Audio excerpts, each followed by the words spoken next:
Bonsoir à tous. Une délégation du Hamas négocie donc en ce moment au Caire avec des représentants du Qatar, des États-Unis et de l'Égypte. Objectif, parvenir à une trêve avec Israël avant le mois sacré du Ramadan qui commence dans une semaine.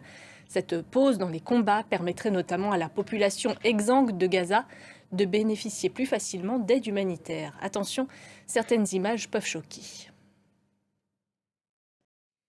Et l'une des conséquences de ce conflit, c'est l'attaque de navires occidentaux par les rebelles houthis du Yémen en mer Rouge, un moyen selon les rebelles de protester contre la guerre menée par Israël dans la bande de Gaza. Le mois dernier, un navire britannique, le Rubimar, a ainsi été visé. Eh bien, on a appris ce week-end qu'il avait coulé avec à son bord 21 000 tonnes d'engrais. Marc Pope. 2 ans se sont écoulés depuis l'invasion russe en Ukraine et rien ne semble annoncer la fin du conflit. Dans cette optique, les autorités ukrainiennes ont décidé de proposer des formations de drones aux étudiants. Elles sont cruciales dans un pays en guerre. Marc Pope. On en vient à cette décision des pays de l'OPEP. Ils ont annoncé aujourd'hui qu'ils allaient prolonger la réduction de leur production de pétrole au moins jusqu'au mois de juin. Ils comptent ainsi jouer sur la raréfaction de l'offre pour doper les cours. Parmi les pays exportateurs qui ont pris cette décision, on retrouve l'Arabie Saoudite, la Russie, l'Irak ou encore le Koweït. Et puis toujours à propos de pétrole, le prix de l'essence vient d'augmenter de 500% à Cuba, décision du Parti communiste au pouvoir qui dit vouloir remettre l'économie cubaine sur pied.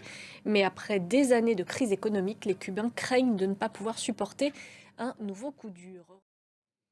En France, le coup d'envoi de la campagne du Rassemblement national pour les élections européennes de juin prochain. Grand meeting organisé ce dimanche à Marseille en présence du président du RN, Jordan Bardella.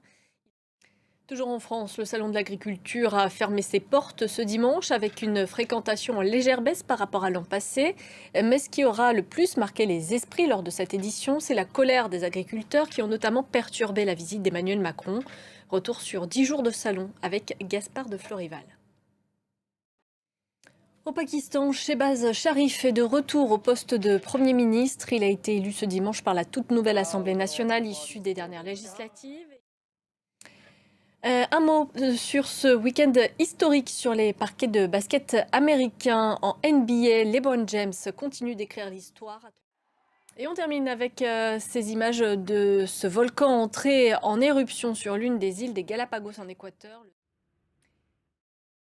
Consultez notre site internet en français, en anglais, en arabe et en espagnol. C'est la fin de ce journal. Merci à vous de l'avoir suivi. On se retrouve dans une quinzaine de minutes.